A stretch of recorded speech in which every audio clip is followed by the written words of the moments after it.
These are our replaceable blade skewed scrapers. We have both left and right. They have a built-in 20 degrees on them. So they're already ground on the top, so we only grind the underneath till it wears out, then we replace the blade. We offer these in 10V as our standard, and 15V for the longest burr life possible is also available. This one is a 2-inch skewed to the right, so we're going to set up our platform for it and put a burr on it. To do that, we can use either angle gauge 1 or 2. Angle gauge 1 has angles from 20 all the way up to 40 that can be used, and angle gauge 2 has some unusual angles like 22.5. On this, it allows us to put on a burr up to 35. But we'll set it up at 20 degrees, that's my preferred angle.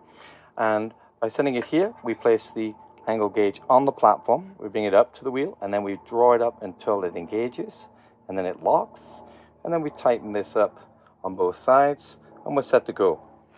This is a 220 grit CBN wheel. So a 220 grit will give us at least 200 regrinds before this blade wears out, and therefore we end up with an exceptionally long edge life being 10V, being more than 2 inches across here. And we want to ensure we do have a burr from this, so ensure that we always use a platform so that we're always locating. We don't want to do it freehand. So being skewed to the right, this has a very slight dome in it. We want to follow that dome. Placing it on here, we go from one side to the other. Just slight pressure all the way around. That gives us a burr we can feel. It's very significant. And you can see the replaceable blade here. So we can do this quite a lot of times before we have to replace the blade. And it always stays at the exact same length. On our skewed left here, we have the same.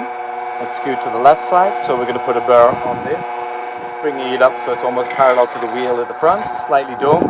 We start on one side, rock it through to the other.